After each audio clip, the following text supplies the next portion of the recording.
우리 고린도 후서 12장 7절에서 10절까지 우리 같이 한 목소리로 한번 읽어보면 좋겠습니다. 시작. 여러 계시를 받은 것이 지극히 크므로 너무 자만하지 않게 하시려고 내 육체에 가시 곧 사탄의 사자를 주셨으니 이는 나를 쳐서 너무 자만하지 않게 하려 하심이라. 이것이 내게서 떠나가게 하기 위하여 내가 3번 주께 간구하였더니 나에게 이르시되 내 은혜가 내게 족하도다. 이는 내 능력이 약한 데서 온전하여 짐이라 하신지라.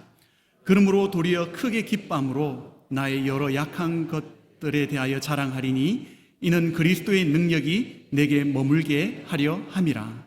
그러므로 내가 그리스도를 위하여 약한 것들과 능력과 궁핍과 박해와 공고를 기뻐하노니 이는 내가 약할 그때에 강함이. 아멘. 이러니까 조금 제목하고 좀 어울리죠. 예, 우리 그 고난 가운데 골짜기 속의 승리라는 내용으로 우리가 한번 은혜를 같이 나누는 시간이 됐으면 좋겠습니다. 어떤 항상 여러분들은 설교를 안 하시니까 그죠? 잘 모르시겠지만 저는 그래요. 항상 설교를 준비하면 이 제목으로 해야지 하고 딱 생각을 해 놓습니다. 그런데 막상 시간이 자꾸 가까이 오면 막 혼란스러워지기 시작해요. 해야 되나 말아야 되나 이렇게 확신이 막 흔들릴 때가 있거든요. 그런데 오늘 특송을 준비를 하는데 약할 때 강함 대신에 하는 이 찬양을 한다는 제가 소리를 들었어요. 그 얘기를 들었는데 오늘 제목하고 너무너무 딱 맞는 이야기인 거예요. 내가 약할 때 강함이 되시는 주님. 우리가 이 골짜기가 얼마나 많습니까? 우리의 인생에 골짜기가 너무나도 많은데 여러분 그럴 때마다 하나님께서 우리에게 승리를 주시진 않으세요. 그러나 그 골짜기에서 이 골짜기에서 우리는 승리를 맛보며 살아갈 수 있도록 그렇게 하십니다. 왜냐하면 주님의 은혜가 우리에게 어떻게 해요? 족하기 때문에 우리는 주님의 그 은혜로 모든 골짜기들을 우리는 이겨나갈 수 있는 것이죠. 여러분 우리가 오늘 보면 그 존 파이프 목사님이란 분이 책을 한 권 썼는데 여러분 생명의 말씀사에 가면 내가 바울을 사랑하는 30가지 이유가 있어요. 그 책을 썼는데 저는 그 책을 한 번도 본 적은 없습니다. 그런데 그 책의 내용 중에 여러분 이런 말이 있습니다. 그는 그 사도 바울을 사랑하는 30가지 이유 중에 그 중에 하나가 뭐냐면 그는 흔들림 없는 사랑의 사람이었다. 이것이 바로 그 이야기였어요. 여러분 사도 바울은 우리가 지난달에 함께 말씀을 나눴지만 사도 바울은 하나님께서 그를 직접 만나 주셨죠. 그래서 하늘에서 보이신 것을 사도 바울은 주님 앞에 그가 죽을 때까지 그것을 거스르지 아니하였습니다. 천국의 그 비전, 하나님께서 그에게 하기를 원하시고 그에게 맡기셨던 계획과 하나님의 비전을 보여주셨을 때 사도 바울은 그것을 거스르지 않았어요. 그는 그것에 온전히 순종하는 것을 우리는 볼 수가 있습니다. 여러분 바울의 모든 사역은 무엇으로 시작되느냐 하면 바로 비전과 함께 시작되었습니다. 여러분 구약에 있는 모든 하나님의 위대한 종들도 전부 무엇으로 그 사역을 시작했느냐 하면 자기 개인적인 생각과 계획으로 한 것이 아니라 하나님께서 그들을 부르셨고 그들에게 하나님께서 자신을 나타내셨고 그리고 그들에게 하나님께서 부탁하신 그 일들을 이해했을 때 바로 그들은 사역을 시작하게 된 것입니다. 여러분 바울의 사역은 비전과 함께 시작된 것이죠. 저와 여러분들은 어떤 비전을 가지고 있습니까? 저는 한번 생각을 해봤어요. 우리에게 예수님은 어떤 존재인가? 여러분 우리가 우리의 인생의 항해를 저와 여러분들은 계속해서 지금 하고 있잖아요. 그런데 우리가 인생의 항해를 하는데 예수님을 나의 인생의 항해를 하는 나의 배에 예수님을 모시고 가는가? 아니면 예수님이 타고 가시는 그 배에 내가 그곳에 승선하는가? 이것은 굉장히 다른 의미라고 생각이 돼요. 여러분 사도 바울이 하나님께서 주신 비전을 보았고 그 비전을 이해하고 그리고 그 비전에 자신의 몸을 맡겼다라는 것은 사도 바울 자기의 인생에 예수님을 모시고 예수님이 내가 어려울 때마다 나를 보호하고 채워주실 분으로 우리가 그분을 모시는 것이 아니라 우리 자신을 온전히 예수님의 그 배에다가 예수님을 따르는 삶을 우리가 살아갈 때 여러분 비로소 우리의 사역은 비전과 함께 시작하게 되는 것이죠. 여러분 비전은 사실은 첫 단계이며 그것은 시작에 불과한 것입니다. 하나님께서 바울을 부르셨을 때 그에게 보여주신 그 비전이 무엇이냐 하면 바로 모든 열방, 모든 민족들을 부르시는 것에 바로 그들을 구원한 일에 이방인의 사도로서 바울을 부르신 것이었어요. 여러분 어느 누구도 이 사역을 시작하지 않았고 그리고 이 사역에 대해서는 아무도 알지 못했고 이 비전은 오래전부터 하나님 안에 감추었던 그런 비밀들이었습니다. 바로 이 모든 비밀들이 모든 이방인들이 예수 그리스도를 통해 구원을 받고 하나님의 백성으로 들어오는 하나님 나라에 들어오는 이 놀라운 계획을 하나님께서 예수 그리스도를 통해 바울에게 보여주셨을 때 바울은 그 엄청난 비전을 보게 된 거예요. 여러분 얼마나 놀랐습니까? 그런데 만약에 이 비전만을 보고 그 자리에 앉아 있었다면 여러분 아무 역사도 일어나지 않는 것입니다. 여러분 예수님께서 사도 바울을 부르시고 이 놀라운 예수 그리스도의 이 비전을 보여주셨을 때 바울이 자기가 기꺼이 그 비전을 보고 그리고 거기에 그 다음 단계 비전을 본 다음에 그 다음 단계가 무엇이죠? 바로 그것은 순종입니다. 순종이고 모험을 하는 것이에요. 여러분 그렇기 때문에 우리 또한 사도 바울처럼 하나님께서 우리의 삶 가운데 우리가 하기를 원하는 것을 우리가 분명히 알아야만 합니다. 하나님께서 저와 여러분들을 통해서 어떤 일을 하기를 원하시는가? 여러분 그 비전을 보여달라고 하나님 앞에 기도할 필요가 있어요. 그리고 성경 말씀을 통해서 주 예수 그리스도를 통해 우리가 어떤 일을 해나가야만 하는가? 그분과 함께 이것을 우리는 깊이 생각해야 될 필요가 있습니다. 여러분 사도 바울은 기꺼이 하나님께서 부르신 이 놀라운 부르심과 이 비전에 자기 자신을 드렸어요. 여러분 그는 온전히 모험을 시작하게 된 것입니다. 여러분 이 사도 바울이 모험을 시작했을 때 얼마나 많은 핍박과 고난이 여러분 사도 바울을 기다리고 있었는지 여러분 상상도 못할 거예요.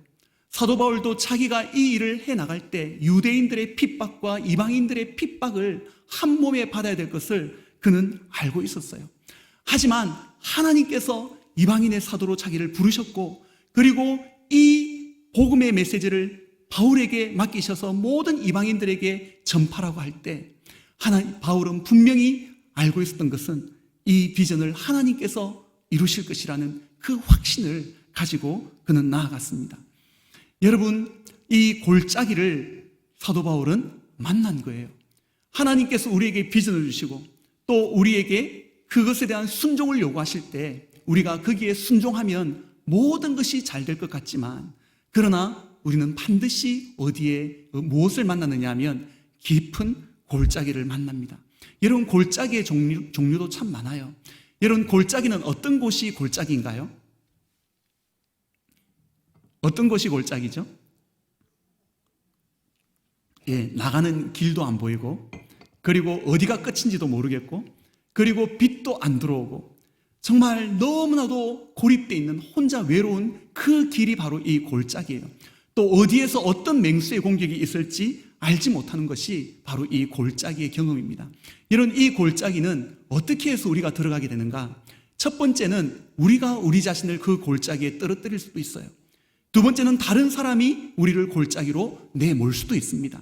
우리를 비방하고 비판하고 판단하는 그런 것들로 인해서 우리가 낙심하고 우울해질 때가 굉장히 많죠. 그래서 우리는 이 비전에 순종하는 이것을 우리는 그만두려고 하는 생각도 할 수가 있어요. 그뿐 아니라 우리의 모든 환경들이 우리를 골짜기로 떨어뜨리기도 할 수 있습니다. 우리가 이 사역을 해나갈 때 그 사역에 엄청난 반대와 핍박을 받게 될 때 이런 이 환경이 우리를 골짜기로 떨어뜨리죠. 그뿐 아니라 우리의 모든 이 사역, 우리의 모든 순종의 삶이 이렇게 순탄하게 해 나가지 못하게 될 때, 그 사역이 점점 약해지는 것을 볼 때 우리를 골짜기로 떨어뜨리게 되는 것입니다. 여러분, 오늘 사도 바울도 이 골짜기를 경험하지 않았을까요? 오늘 우리가 읽은 이 본문 말씀을 보면 이렇게 나옵니다. 사실 14년 전에 사도 바울이 자기에게 있는 이 육체의 가시, 사탄의 그 사자를 없애달라고 하나님 앞에 3번을 기도하는 그 내용이 기록되어 있죠. 그런데 여러분, 이 육체의 가시를 주신 이유가 뭐냐면, 주신 분이 누구예요? 하나님께서 바울에게 이 육체의 가시를 준 것입니다. 왜냐하면 14년 전에 그가 예수님을 다메섹에서 만났을 때 그는 엄청난 경험을 하게 됩니다. 그는 바로 이 삼층천이라고 하죠. 바로 그 낙원의 이끌림을 받고 말로 형용할 수 없는 말을 그는 듣게 돼요. 여러분, 거기에서 여러 계시를 받습니다.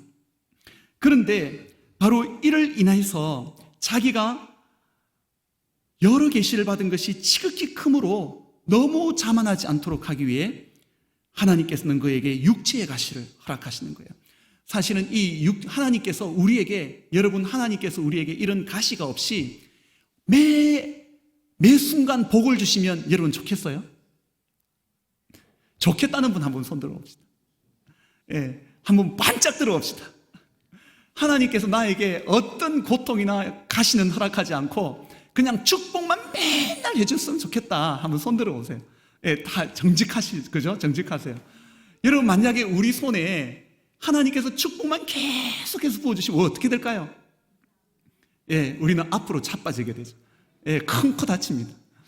그런데 하나님께서 만약에 우리에게 이 무거운 짐만을, 이 육체의 가시와 같은 이 무거운 짐만 계속 우리에게 실어주면 우리는 어떻게 될까요? 그때는 이제 뒤로 자빠지게 되죠. 그러니까 하나님께서는 우리에게 균형을 이루시는 거예요.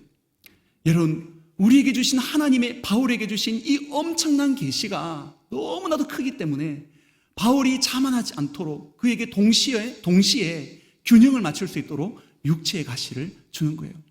그런데 이 육체의 가시가 사도 바울에게는 엄청나게 힘들었던가 봐요. 사실은 이 육체의 가시가 뭔지 여러 가지 의견들이 있죠.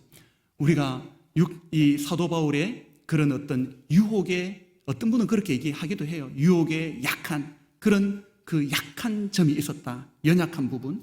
아니면 그가 가졌던 안질이었을 것이다. 아니면 그가 간질이 뭔지 알죠, 그죠? 그런 간질을 앓고 있었을 것이다. 또 어떤 사람은 엄청난 핍박과 고난을 의미할 수도 있다라고 이렇게 얘기합니다. 여러분, 정확하게 무엇인지 우리는 알지 못해요. 하지만 여러분, 이 모든 것이 무엇이냐면 하나님께서 사도 바울을 약하게 두신 거예요. 사도 바울을 약하게 두셨고, 그리고 사도 바울은 그 연약한 가운데 무엇만을 의지할 수 있도록 하셨느냐 하면 하나님의 은혜만을 의지할 수 있도록, 하나님의 은혜만을 바라볼 수 있도록, 오직 주 예수 그리스도의 능력만을 의지할 수 있도록 하나님께서 그렇게 안전장치를 해놓은 것입니다. 여러분, 사도 바울이 너무나 고통스러워서 이 가시를 나에게서 없애달라고 3번을 기도를 하죠. 그런데 답은 뭐냐면 아니다. 뭐라 그랬어요? 내 은혜가 내게 족하다. 여기서 내가 약한 것이 아니에요. 하나님이 약한 것이 아니라 내가 약한 그때 바로 강함이다. 그렇게 말씀하고 있는 거예요. 그래서 사실은 제가 이렇게 사도 바울이 받았던 그 핍박과 고난이 여러분 얼마나 했는지, 제가 여기 책에 보면은 여기 9절에 이런 말씀이 있잖아요. 자기가 이제 그 하나님의 놀라운 이 계시를 알고 나서는 도리어 이 약한 이것을 가지고 내가 크게 기뻐한다는 거예요. 내가 약한 바로 것들에 대해서 자랑하기도 합니다. 이는 그리스도의 능력이 누구에게 머물도록, 우리가 하나님의 은혜만을 의지함으로써 그리스도의 능력이 내 안에서 역사하고 그리스도의 생명이 내 안에서 역사할 수 있도록 하기 때문에 사도 바울은 기뻐하는 것이죠. 그래서 이 10절 같이 한번 읽어볼까요? 시작. 그러므로 내가 그리스도를 위하여 약한 것들과 능욕과 궁핍과 박해와 공고를 기뻐하노니 이는 내가 약한 그때에 강함이라 라고 말씀하고 있어요. 여러분 11장 한번 보시겠어요? 11장 11장 23절에 보면 이런 말씀이 있어요. 그들이 그리스도의 일꾼이냐 정신없는 말을 하거니와 나는 더욱 그러하도다. 내가 수고를 어떻게 하고 넘치도록 하고, 그 다음에 옥에 갇히기도 어떻게 하고 더 많이 하고, 매도 어떻게 맞고 수없이 맞고, 또 여러 번 어떻게 하고 죽을 뻔하였다. 여러분, 사도 바울의 이 약함을 보십시오. 사도 바울이 겪었던 이 고난을 보세요.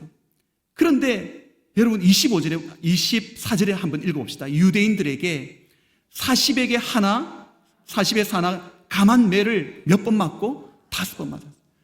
여러분, 사도 바울이 맞았던 그것도 유대인들, 자기의 친척들에게, 동족들에게 받았던 이 5번의 고난은 정말 엄청난 고난입니다. 여러분, 40번을 채찍질 한다고 생각해 보세요. 그 채찍에는 뭐가 달리는 납이 달려 있어요. 그 납으로 40번의 감한 매를 때리는 거예요. 사람을 죽이기 위해서 40번을 때리거든요. 그런데 죽이지 않도록 하는 것인데 40번의 감한 매를 그렇게 맞습니다. 여러분, 사도 바울의 등이 어땠을까요? 사도 바울의 그 등이 여러분, 그 찢겨지고 채 아물기도 전에 또 맞아야 되고, 아물기도 전에 또 맞아야 되고, 이것을 5번을 반복해야 된다는 것을 생각해 보세요. 여러분, 사도 바울은 갈라디아서 보면 더 이상 나를 괴롭게 하지 마라. 내 몸에 무엇을 가졌다 그랬나요? 예수 그리스도의 흔적을 가졌다는 거예요. 여러분, 이 상처로 인해서 사도 바울이 얼마나 고통스러웠을지, 여러분, 이 고통이 어땠을지, 그 피부가 연약해지고, 그리고 그 조직이 연약해져서 또 채찍에 맞으면 또 찢어지고 마는 그 피부로 그는 계속해서 견디며 살아간 거예요. 사도 바울은 이것이 너무나도 고통스러웠을 것입니다. 하지만 바울은 이럴 때 그는 자기에게 주신 하나님의 비전을 그는 어떻게 했을까요? 여러분, 사도 바울은 그렇게 힘들고 어려운 가운데서도 그는 끊임없이 하나님께서 그에게 보여주셨던 하늘에서 보이신 그 비전을 항상 생각했습니다. 그에게 맡기신 하나님의 부르심이 무엇인지 그는 항상 생각했고, 하나님의 성품을 그는 숙고했어요. 하나님은 주권자이시며, 그리고 하나님은 지혜로우시고, 하나님은 나를 돌보시는 분이시다 하는 그것을 생각하고 그는 하나님의 약속을 의지합니다. 여러분, 그것으로 인해서 사도 바울은 결코 하나님에 대하여 분노하지 않았어요. 그리고 그는 그 유대인들을 저주하지도 않습니다. 그는 하나님의 은혜의 복음을 그들에게 계속해서 전하는 것을 우리는 볼 수 있는 것이죠.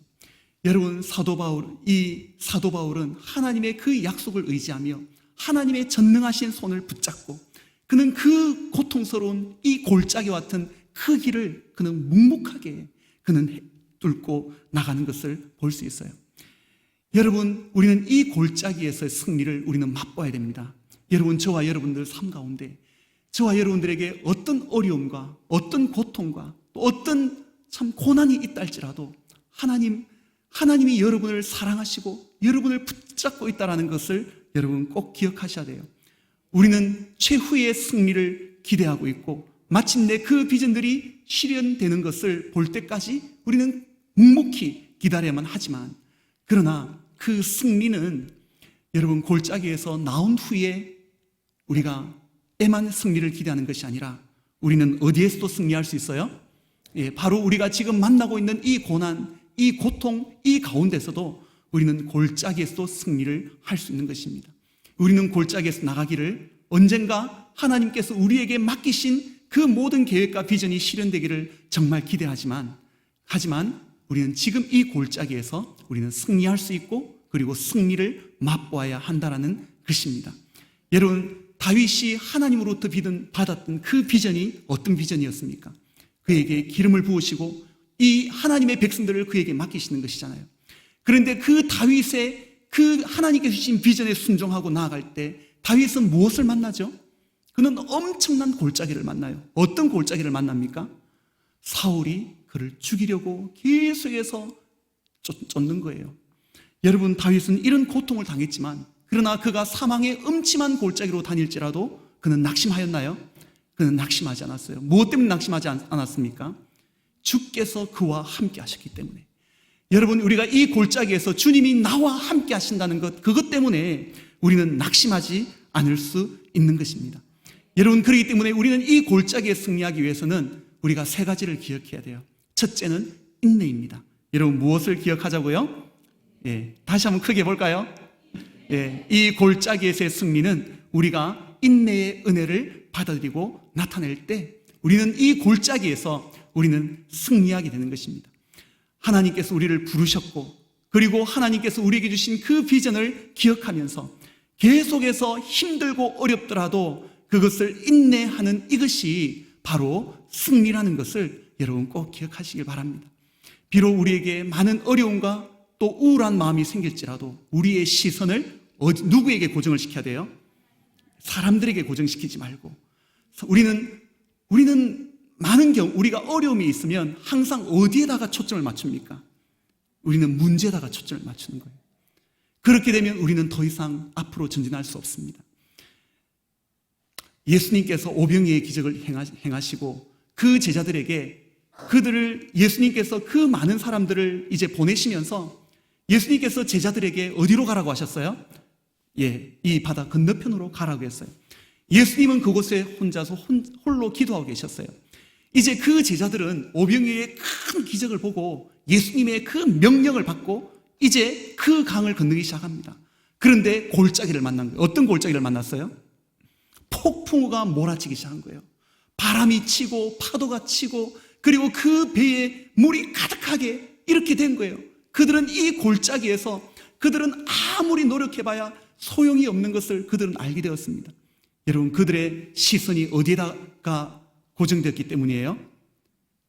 폭풍에, 바람에 그 시선이 크게 빼앗김으로써 그들은 오병이의 기적을 행하셨던 주님의 명령은 다 잊어버린 거예요.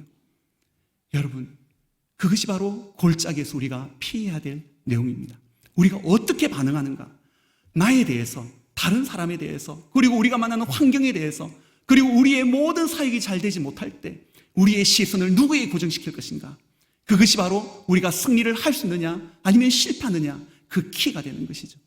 우리의 시선을 나를 부르시고 나에게 비전을 주신 하나님을 기억하고, 그리고 그분만을 바라보면서 오직 주님에게만 우리의 시선을 두고 믿음의 주요 온전케 하시는 이인 예수님만을 바라보면서 인내로서 우리의 경주를 계속해 나갈 때 우리는 이 골짜기에서 무엇을 맛본다고요? 우리는 승리를 맛보는 거예요. 우리 한국 사람들 맨날 사진 찍자 하면 어떻게 해요? 우리나라 사람처럼 이 V를 좋아하는 사람 없어요. 여러분, 이렇게 할 때마다 인내를 외치세요. 아시겠죠? 바울은 어떻게 인내했습니까? 항상 하나님께서 그를 도우셨다라고 말씀하고 있어요. 내가 지금 여기까지 하나님께서 나를 도우셨기 때문에 내가 이 자리에 올 수 있다라고 말합니다. 여러분, 사도행전 26장 22절에 같이 한번 읽어볼까요? 시작. 하나님의 도우심을 받아 내가 오늘까지 서서 높고 낮은 사람 앞에서 증언하는 것은 선지자들과 모세가 반드시 되리라고 말한 것밖에 없으니, 그가 지금 아그리빠 왕 앞에서 죄인으로 사슬에 모여 담대하게 이야기하고 있는 것입니다. 내가 지금까지 오늘까지 서서 내가 전파하는 것은 누구의 도우심을 받았다라는 거예요? 하나님의 도우심을 받았다라는 거예요. 여러분, 사도 바울은 사랑하는 디모데에게 이렇게 말합니다. 나는 선한 싸움을 싸우고 그리고 달려갈 길을 다 마치고 믿음을 지켰다라고 말하고 있어요. 그리고 이제 이후로는 나를 위하여 의의 면류관이 준비되었다라고 말합니다. 여러분도 우리도 이렇게 되면 얼마나 좋겠습니까? 선한 싸움을 싸우고 달려갈 길을 마치고 믿음을 지키는 저와 여러분 되기를 주의 이름으로 축원합니다. 여러분, 바로 이것이 골짜기 가운데 우리가 맛볼 수 있는 승리인 것입니다. 두 번째는 우리가 평안을 누려야 돼요. 여러분, 골짜기의 승리는 우리가 평화의 선물을 받아들이고 경험할 때 가능한 것입니다. 여러분, 그 하나님은 평강의 하나님이세요. 그 하나님은 우리에게 날마다 은혜와 평강을 우리에게 주기를 원합니다. 여러분, 이 평강은 언제 얻을 수 있느냐? 우리가 하나님의 손에 우리의 손을 넣을 때 가능한 거예요. 하나님의 전능하신 하나님의 그 손을 붙잡고 온전히 하나님을 신뢰할 때 우리에게는 평화가 넘치게 되는 거예요. 믿으십니까? 왜냐하면 그 하나님은 주권자이시기 때문에, 그리고 그 하나님은 지혜로우신 분이기 때문에, 그리고 그 하나님은 우리를 돌보시는 분이시기 때문에 그런 것입니다. 여러분, 우리 모두에게 가장 필요한 것은 뭐냐면 우리가 인내가 필요하지만 가장 큰 문제는 참된 평안의 부족인 것이에요. 여러분, 이 빌립보서 4장 7절에 사도 바울은 이렇게 말하죠. 너희가 아무것도 염려하지 말고 어떻게 하라고요? 모든 일에 모든 것에 기도와 간구로 감사함으로 아뢰라. 우리 같이 읽어볼까요? 시작. 그리하면 모든 지각에 뛰어난 하나님의 평강이 그리스도 예수 안에서 너희 마음과 생각을 지키시리라. 여러분, 이 평강의 하나님이 우리의 모든 원수를 우리 발 아래 두시는 거예요. 할렐루야. 여러분, 하나님의 평강은 모든 지각이 뛰어난 거예요. 우리가 이렇게 고난 가운데 있고 어려운 가운데 있음에도 불구하고 할 수 없는 평강이 우리로 하여금 우리를 이끌고 가는 것입니다. 그것을, 이 골짜기를 지나치게 하시는 그 능력이 하나님의 평강인 거예요. 여러분, 이 평강은 능히 우리에게 어떤 어려움도 승리할 수 있도록 인도해 주십니다. 예수님은 평강의 왕이십니다. 그분, 우리가 예수님을 나의 왕으로 모신다면 우리는 그분에게서 받을 수 있는 것은 오직 은혜와 평강밖에는 없는 거예요. 하나님께서 우리에게 주시는 마음은 두려워하는 마음이 아니라 오직 사랑의 마음이고, 그리고 절제하는 마음이고, 두려워하지 않는 이 평강의 마음인 거예요. 여러분, 어느 그 미술 대회가 열렸어요. 평강이 주제였어요. 그래서 그림 3점이 나왔습니다. 한 사람은 아주 아름다운 시골 풍경을 그렸어요. 한 사람은 아주 매혹적인 바다 풍경을 그렸어요. 여러분, 어떤 한 사람은 폭풍우 가운데 노래하는 새를 그린 거예요. 여러분, 아름다운 시골 풍경인데 제가 아무리 그 그림은 제가 못 구하잖아요. 그래서 아무거나 하나 가지고 왔어요. 이런 시골 풍경에다가 뭐가 있느냐 하면 여기에 소들이 풀을 뜯고 있어요. 그리고 저 집에는 무럭무럭 연기가 피어나고 있습니다. 그리고 온 가족이 이렇게 이 집 안에서 함께 즐거운 시간을 보내고 있어요. 얼마나 평화롭습니까? 이런 데서 가서 여생을 지내고 싶지 않나요? 그렇죠? 그런데 이 그림은 떨어졌어요. 1등이 안 됐어요. 두 번째, 이 바다를 보면 여러분 평안을 누리지 않습니까? 이 바다는 어디인 것 같아요? 예, 어느 바다인 것 같아요? 해운대는 아닌 것 같고 광안리도 아닌 것 같고, 저는 이 바다를 보는 순간 여기는 다대포다. 뭐 아무것도 없잖아요. 근데 이 바다에 기러기가 막, 석양에 기러기가 울고 아이들과 온 가족이 요트를 타면서 즐겁게 시간을 보내고 있어요.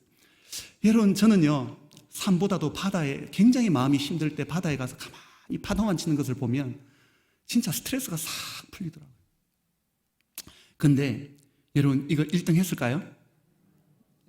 어떻게 알아요? 이제 마지막 그림이에요. 폭풍우가 몰아치고 있어요. 하늘에 번개가 번쩍번쩍이고 있습니다. 그리고 모든 것이 불안하고 저 나무가 쓰러질 것만 같아요. 쓰러질 것 같지 않지만 그런데 여러분, 여기에 뭐가 있느냐 하면 뭐가 보여요? 새 보여요? 예, 제가 넣은 거예요.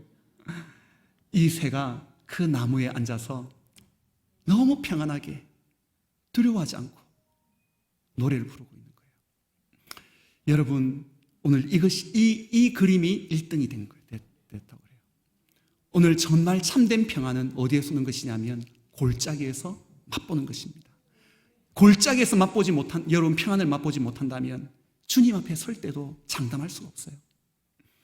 여러분, 우리가 지금 이 골짜기를 주시는 하나님의 이 크신 은혜가 얼마나 귀한지, 여러분, 이 골짜기 안에서 하나님은 살아계신 하나님을 우리에게 보여주시고 우리를 도우시고 그 안에서 평안을 누리게 하시는 하나님이 감사하지 않습니까? 이래도 여러분은 하나님이 여러분 축복만 하면 좋겠다 하시나요? 우리가 비록 고난이 있을지라도 그 가운데 하나님의 은혜를 바라볼 때 내 은혜가 너에게 족하다. 내가 약할 때 내가 기뻐하고 그때가 강할 때다. 왜냐? 하나님께서 나를 도우시는 분이 나와 함께 계시기 때문에. 여러분, 마지막으로 우리가 이 골짜기에서 승리할 수 있는 세 번째 방법은 바로 믿음입니다.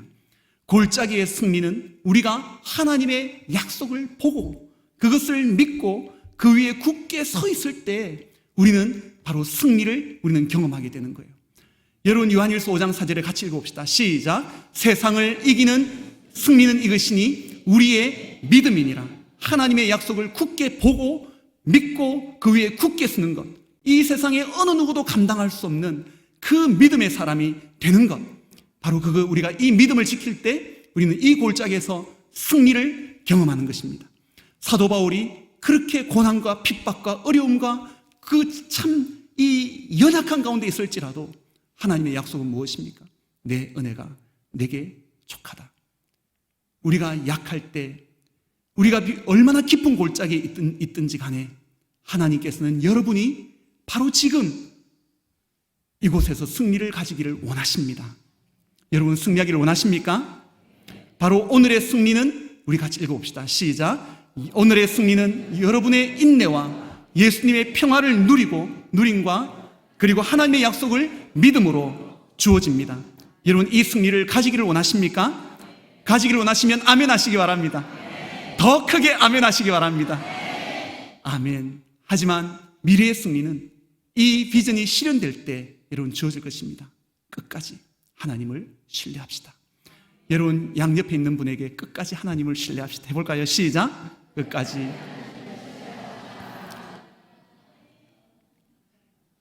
예, 마지막으로 이 말씀이 있어요. 하박국 3장에 보면 비록 무화과 나무가 무성하지 못하며 포도나무에 열매가 없으며 감람나무에 소출이 없으며 밭에 먹을 것이 없으며 우리의 양이 없으며 외양간에 소가 없을지라도, 여러분 이 지금 이스라엘 백성들이 정말 이런 그 골짜기로 들어가게 되는 거예요. 그럼에도 불구하고 같이 읽어봅시다. 시작. 나는 여호와로 말미암아 즐거워하며 나의 구원의 하나님으로 말미암아 기뻐하리로다. 주 여호와는 나의 힘이시라. 나의 발을 사슴 같게 하사 나를 나의 높은 곳으로 다니게 하시리로다. 여러분 이런 골짜기 가운데서도 우리를 구원하시는 구원의 하나님을 바라보며 우리는 높은 곳을 다니는 저와 여러분 되어지기를 주의 이름으로 축원합니다. 우리 다 같이 한번 우리 통성으로 같이 기도하시겠습니다. 하나님, 이 골짜기 가운데서도 계속해서 멈추지 않고 나아갈 수 있도록 도와주시옵소서. 저에게 주님의 평안을 주시고 주님의 약속을 믿는 믿음 위에 굳게 서게 하시고, 그래서 오늘 이 자리에서 주님의 승리를 경험할 수 있도록 도와주시옵소서. 우리 다 같이 통성으로 주여 크게 외치고 다 같이 기도하시겠습니다. 주여, 하나님 아버지 은혜를 감사드립니다. 우리에게 놀라운 비전을 주시고 또 우리에게 이 놀라운 하나님 아버지 순종의 또 모험의 길을 우리에게 주심을 감사드립니다. 하나님 우리에게 또 많은 골짜기가 우리 앞에 있다 할지라도 하나님 아버지 우리가 멈추지 않게 하시고 오직 우리의 시선을 하나님께 두며 끝까지 계속해서 나갈 수 있도록 주님 도와주시옵소서. 오직 하나님만을 신뢰하며 하나님을 의지함으로 하나님께서 주시는 평안을 날마다 누리게 하시고 하나님의 그 약속을 믿는 믿음 위에 우리가 굳게 설 수 있도록 하나님 아버지 도와주시옵소서. 끝까지 주님 앞에 서는 그날까지 우리가 달려갈 길을 다 달리고 하나님 믿음을 지켰으니 이제로는 우리 앞에 주님 준비하신 약속하신 의의 면류관을 우리가 바라보면서 끝까지 이 골짜기 가운데서도 우리가 주님이 주시는 인내와 평안과 믿음을 우리가 가지고 승리하며 나아갈 수 있도록 주님 도와주시옵소서. 감사드리며 예수님의 이름으로 기도드립니다. 하나님, 우리에게 주신 은혜가 족함을 감사합니다. 우리가 연약할지라도 주님 하나님의 그 은혜만을 바라보며 이 모든 골짜기를 승리하며 나아갈 수 있도록 도와주시옵소서. 감사드리며 예수님의 이름으로 기도드리옵나이다.